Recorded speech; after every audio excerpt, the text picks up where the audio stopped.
یعنی حالانکہ یہ بھی تواضع ہے آپ کا، ورنہ دور دور کا اللہ سے تو بہت قریب ہے آپ بھی، چونکہ انکساری میں فرماتے میں تو دور دور ہی تھا، مجھ میں یہ ہمت نہیں ہے کہ آج تمہاری سفارش کر سکوں، لہذا تم جاؤ موسیٰ علیہ السلام کے پاس جن سے اللہ نے راست کلام فرمایا تھا، ان کا مرتبہ ہے وہ۔ تو وہ موسیٰ علیہ السلام کے پاس پہنچتے ہیں، موسیٰ علیہ السلام جاتے ہی بولتے ہیں کہ دیکھو آج میں اس کا مستحق نہیں ہوں، تم جاؤ حضرت عیسیٰ کے پاس جو اللہ کی روح اور اللہ کے کلمہ ہے۔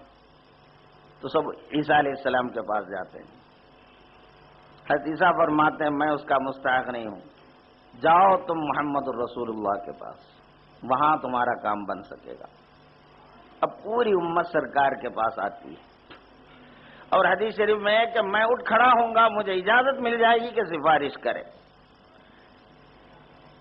تو اب یہاں ایک چیز یہ سوچنا ہے، یہ امت پہلے ہی سیدھے سیدھے سرکار کے پاس کہیں کو نہیں آئی، جہاں کام ہونا وہیں آنا تھا نا، یہ گھوم پھر کے آئے۔ آدم علیہ السلام، خیر امت بیوقوفی کری، ایمان والوں کو اتنا شعور نہیں تھا، غلطی کرے تو کم سے کم آدم علیہ السلام تو رہبری کرنا تھا، اور آج کل کے لحاظ سے لوگوں سے تو یہ کہہ سکتے ہیں ہم، آدم علیہ السلام تو یہ بولنا تھا رے کمبخت تو دنیا میں تو تم شرک کرتے پھرے، اب یہاں کہ اللہ عرش پر متجلی ہیں، راست اللہ سے بولنے کے بجائے یہ کدھر کدھر پھر رہے تھے تم لوگ، جاؤ راست اللہ کے پاس جاؤ۔ آدم علیہ السلام بھی نہیں بول رہے اور مومنین بھی نہیں سوچ رہے ایسا، راست کا تو معاملہ حشر میں بھی نہیں چلتا ہے، اور انبیاء بھی اس کے قائل نہیں ہیں راست پہنچنے کی، نبیاں بھی قائل نہیں، اگر نبی قائل ہوتے تو بھیجنا تھا سیدھا اللہ کے پاس۔ آدم علیہ السلام ابراہیم علیہ السلام کے پاس بھیج رہے، پھر انہوں کم سے کم بولنا تھا، انہوں بھی نہیں بولے، انہوں بھی دوسرے موسیٰ علیہ السلام کے پاس بھیج رہے، پھر انہوں بھی عیسیٰ علیہ السلام کو بھیج رہے، انہوں بھی سرکار کے پاس۔ کیا مطلب ہوا؟ تو یہ لوگ ایسا گھومنے کی وجہ کیا؟ یہ اللہ تعالیٰ کی ایک حکمت ہے، تاکہ میدان حشر میں تمام انسانوں کو یہ پتا چل جائے کہ آج کے میدان کا دولہا انبیاء میں سے کوئی نہیں ہو سکتا، اگر ہو سکتا ہے تو وہ میرے حبیب محمد رسول اللہ ہے، تاکہ لوگ سب کے پاس جائیں اور ناکام ہوں، کامیاب ہو تو یہاں آ کر ہوں، اگر سیدھے آتے تو ان کے بارے میں کچھ بھی پتا نہیں چلتا، اور ان پر آپ کی عظمت ثابت نہیں ہوتی۔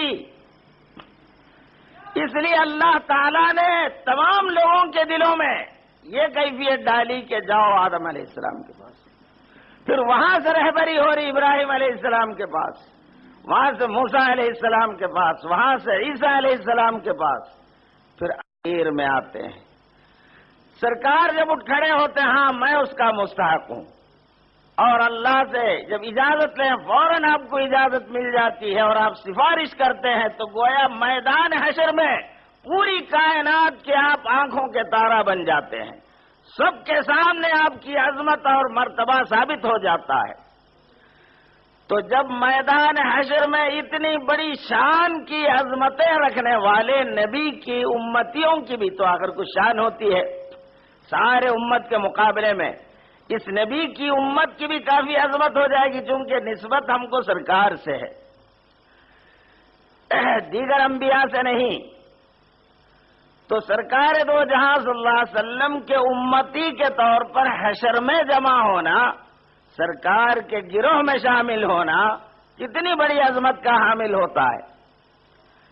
تو یہ جو نعمت ہم کو ملی ہے، جو سرکار کی غلامی جو ہم پائے ہیں، یہ ہماری کمائی نہیں ہے، یہ ہم اپنے طور پر حاصل نہیں کیے، اللہ اپنے کرم سے ہم کو آپ کی امت میں پیدا کیا ہے۔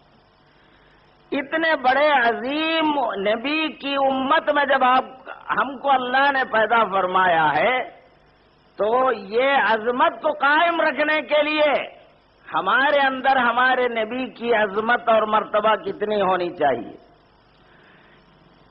اب آپ سینے پہ ہاتھ رکھ کے سوچو، ہمارے دلوں میں رسول اللہ صلی اللہ علیہ وسلم کی عظمت اور آپ کا مرتبہ قائم ہے یا نہیں ہے؟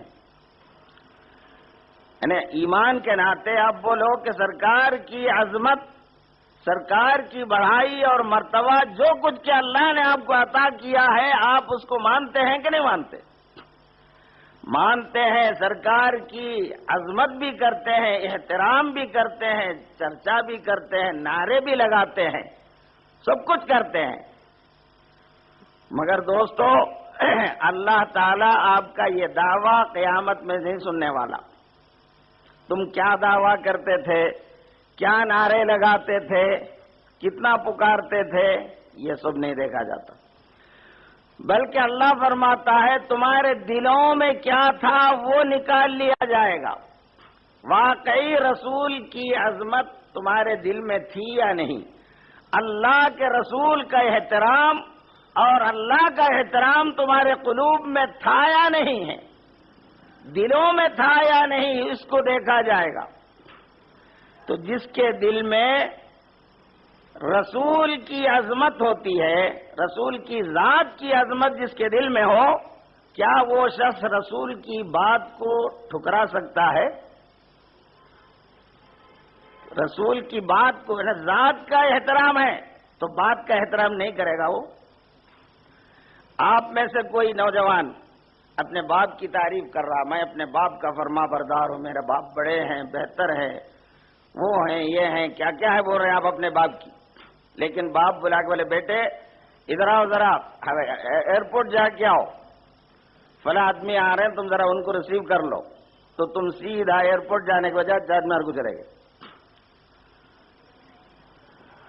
اب بولو تم باپ کے احترام میں جتنے الفاظ کہتے تھے، باپ کے دل میں وہ کیفیت رہ سکتی ہے، تمہاری عظمت رہ سکتی ہے؟ احترام، بڑی عظمت کا احترام کا لفظ بول رہے ہیں، مگر ایک بات بھی سنتے نہیں، جو بولے اس کے خلاف، اور بولنے کے لیے میرے باپ بہت بڑے آدمی ہیں، بہت بہترین آدمی ہیں، مجھ پر بہت مہربان ہیں، میں ان کی اطاعت کرتا ہوں، میں ان کا فرما بردار ہوں، میں ان کی عظمت کرتا ہوں، دلوں سے، دل کی گہرائیوں سے میں ان سے محبت رکھتا ہوں، سب بول رہے ہیں آپ، مگر باپ جو بولے اس کے خلاف۔ ایسا ہو سکتا ہے کیا؟ بولو، ہاں؟ نہیں ہوتا۔ تو اب آپ پلٹ کے سرکار کے تعلق سے آپ کے جو الفاظ ہیں اور آپ کی جو زندگی ہے، ذرا اس کی تحلیل کرو۔ آپ سرکار کی ذات کی عظمت کے قائل ہیں، لیکن سرکار کی سنتوں کو پسند نہیں کرتے۔ پھر آپ کس کی سنت کو پسند کرتے ہیں؟ یہودیوں کی، نصرانیوں کی، فلم سٹاروں کی، بہرحال دنیا داروں کی، کیونکہ تم یہ سمجھتے ہیں عزت ہے تو اس میں ہے۔ لباس یہودیوں کی یا نصرانیوں کی، دولہا بنتا ہے ولیمے کے دن پکا انگریز، برٹن سے ابھی آیا ہے، ایسا معلوم ہوتا ہے کہ پکا انگریز ہے، جوتا وہی، پینٹ وہی، اور وہ سوٹ وہی، پھر پھانسی کا پندہ الگ، پکا انگریز معلوم ہوتا ہے، حالانکہ کبھی انگریز کا ایک لفظ بولنا بھی نہیں آتا تھا، انگریزی کا ایک لفظ بھی بولنا نہ ہے، مگر پکا انگریز بڑا پسند کرتا ہے۔ نکاح سنت رسول ہے، سنت کا احترام، سنت کا کام کر رہا، اور یہودی کا یا نصرانی کی لباس اور صورت کو اپنانا چاہتا ہے، اور تو اکیلا دولہا ہی نہیں، اس کے پورے بھائیاں ویسی ہے، اس کے پورے خاندان وہی اور سنت ادا ہو رہی، سمجھ رہے ہیں؟ نکاح سنت رسول ہے، جہیز لڑکی سے مانگنا، لڑکی والے سے مانگنا رسول اللہ نے حرام قرار دیا ہے، یعنی آپ کو مانگ کے لینے کی کوئی حق نہیں ہے۔ تو سرکار کو انتہائی نفرت والا کام آپ شادی میں کرتے ہیں، اور شادی کرنا پھر سنت رسول ہے، تو سنت کرتے ہیں حرام کے طریقے سے، اور سنت ہے شادی، شادی کے دن دولہا دلہن پورے گھر والے فجر کی نماز پوروں کی چوپٹ، پھر سنت ہو رہی ہے، سنت پورا کر رہے ہیں آپ، فجر کی نماز ایک بھی نہیں پڑھتا، کیونکہ رات بھر ہلڑ گاتے بجاتے ناچتے ہوئے رات بھر گزارے، فجر کے بعد غراٹے لے کے سو رہے ہیں، شادی کے دن تک فجر کی نماز نہیں پڑھ۔ اچھا پھر تماشا یہ ہے، مولوی سے آ کے پوچھتے، مولوی صاحب شادی ہے بچے کی، کون سا دن بہتر رہے گا؟ عالموں سے آ کے پوچھتے، یعنی مطلب ایسا دن جس میں کوئی نحس نہ ہو، کوئی برائی نہ ہو، کوئی بتائیے۔ تو اب مذہب جو ہے جمعرات، جمعہ، اتوار، کوئی بھی ایک تاریخ بول دی، حالانکہ پورے دن اچھے اللہ کے دن ہے۔ تو بہرحال ایک دن بول دیے، اب وہ تم نیک دن، اچھا دن، برکت والا دن، سنت کا کام شروع کر رہے ہیں۔ اور حضرت سرکار دو جہاں صلی اللہ علیہ وسلم کی ارشاد کی روشنی میں حضرت امام شافعی رضی اللہ عنہ فرماتے ہیں، جس نے فجر کی نماز جس دن قضا کر لیا، نہیں پڑھا، وہ دن پورا اس کے لیے منحوس ہے، کوئی کام میں برکت نہیں ہوگی۔ تو اچھے دن دیکھ کے نکاح ٹھہرا لیے ہیں اور فجر کی نماز نہیں پڑھ کے وہ پورے دن کو منحوس کر دیا تم، اب تمہاری زندگی میں برکت آئے گی۔ حب رسول کا دعویٰ اور پوری زندگی یہودیوں کی، نصرانیوں کی، کافروں کی، ان کے طور طریق کو پسند کرتے ہیں۔ رسول کے طور طریقے سے آپ کو چڑ ہے،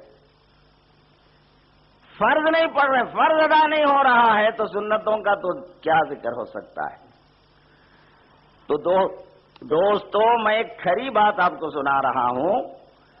قرآن میں حق تعالیٰ فرماتے، یہود جو نصرانی اور یہودی ہیں، آ کے رسول اللہ سے دعویٰ کرے، نحن ابناء اللہ واحباؤہ، ہم اللہ کے چہیتے ہیں اور اللہ کے بیٹے ہیں، ہم کو جہنم کا عذاب نہیں ہوگا۔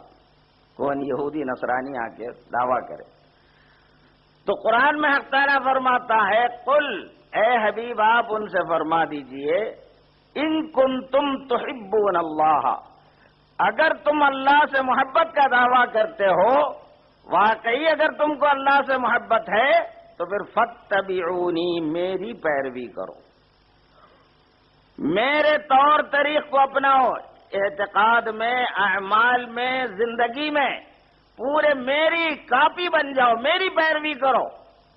تو کیا ملے گا؟ اللہ فرما رہا، حبیب سے اللہ کہلوا رہا ہے، اگر تم کو اللہ سے محبت ہے تو رسول کی پیروی کرو، اگر تم ایسا پیروی کرو گے تو نتیجے میں تم کیا ہو جاؤ گے؟ یحببکم اللہ، اللہ تم سے محبت کرے گا، تم اللہ کے محبوب بن جاؤ گے۔ اللہ کو چاہنے والے نہیں، اللہ تم کو چاہنے والا بن جائے گا۔ کتنا بڑا مرتبہ ہے! اللہ کو چاہنے والا تو ہر کوئی ہو سکتا ہے، لیکن اللہ جس کو چاہے، اللہ کا کوئی محبوب ہو جائے، یہ نعمت کس کو ملتی ہے؟ تو اگر تم نبی کی پیروی کرو گے تو اللہ کے محب نہیں، محبوب بن جاؤ گے، اللہ تم سے محبت کرے گا۔ جب اللہ تم سے محبت کرے تو پھر کہنا کیا ہے؟ اللہ کا محبوب ہونے کے بعد اب اس کا دنیا میں کون کیا بگاڑ سکتا ہے، آخرت میں اس کا کیا نقصان ہو سکتا ہے؟ اللہ کا پیارا ہے وہ، اور یہ اللہ کا پیارا ہونا ملتا ہے صرف اسی کو جو اس کے حبیب کے نقش قدم پر چلے۔ یہ قرآن ہے۔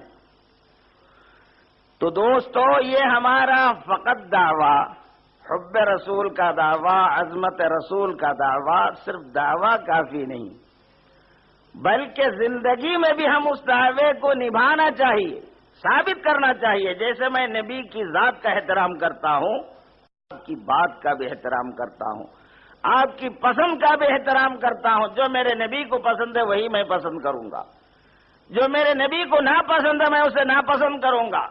اسی کا نام ایمان بالرسول کا مطلب ہی وہ ہے، جب اللہ کے رسول آپ سرکار کو مانتے ہیں تو اس کا مطلب یہ ہے کہ آپ کی ہر بات کو، ہر طریقے کو آپ پسند کرنا ہے۔ بلکہ محمد الرسول اللہ زبان سے اقرار کرنے کا مطلب یہ ہے کہ اللہ تم معاہدہ کر رہے ہو کہ آج کی تاریخ سے میں رسول اللہ کے ہر حکم پر چلوں گا، جو رسول کی پسند وہ میری پسند ہوگی، جو رسول کی ناپسند وہ میری ناپسند ہوگی۔ یہ اقرار کرنے کا نام محمد الرسول اللہ پڑھنا ہے۔ لا الہ الا اللہ محمد الرسول اللہ جس نے پڑھا وہ جنتی ہو گیا، حدیث شریف میں۔ تو پڑھنے کا مطلب کیا؟ خالی طوطا رٹے جیسا رٹ لینا ہے؟